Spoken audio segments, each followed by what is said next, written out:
nasionalisme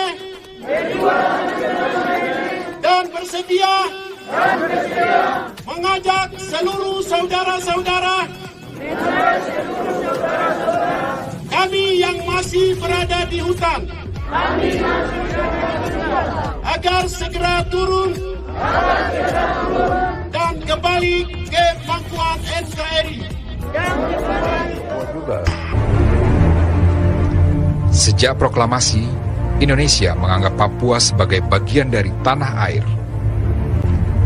Namun warga Papua sendiri rupanya tidak menyadari eksistensi Indonesia sebagai negara. Kami sama sekali tidak boleh bicara dengan orang luar negeri. Kami tidak boleh tahu bahwa kami ini orang Indonesia. Dari Belanda larang.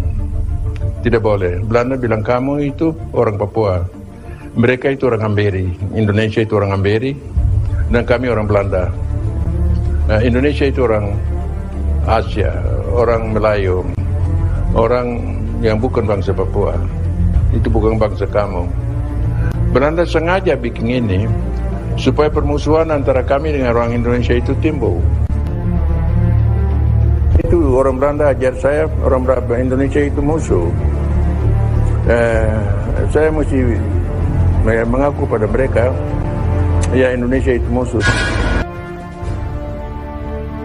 Pemerintah Belanda bilang bahwa kamu akan merdeka nanti, jadi kamu mesti dirikan, kamu punya militer sendiri. Tapi itu sama sekali orang Papua tidak tahu itu.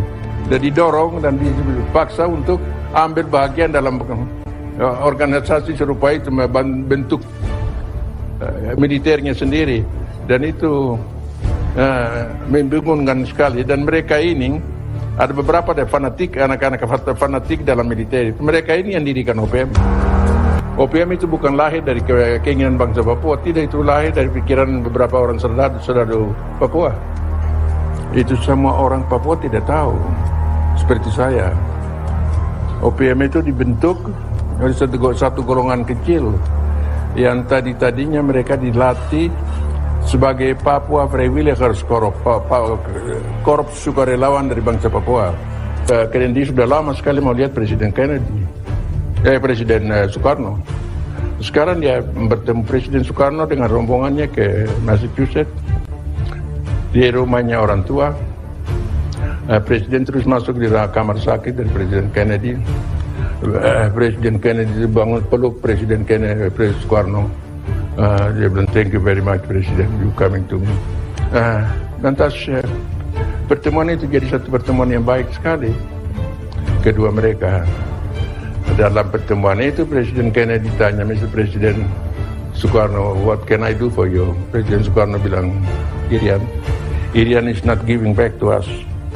Presiden Soekarno bilang, don't worry Mr. President, it could be arranged. Jangan takut Tuan Presiden, itu akan diurus. Dan Nona, ini putusan yang jatuh. Presiden Kennedy lakukan itu dengan kata dan perbuatan. Sesudah itu, dia perintahkan dia punya wakil, susun satu rencana konferensi Indonesia-Belanda yang harus diakhiri dengan penyerahan kedaulatan dari Papua kepada Indonesia.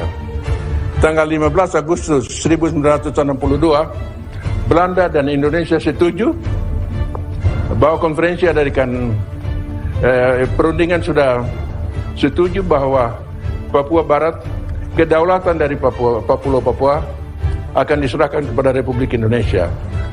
Ini perbuatan dari satu Presiden Amerika yang berjuang mati-matian supaya Papua kembali ke pangkuan Ibu Pertiwi.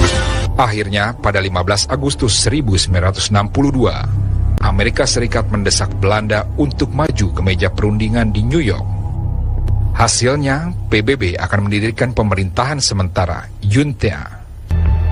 Kegembiraan menyelimuti Indonesia menyambut kembalinya tanah Papua ke pangkuan Ibu Pertiwi.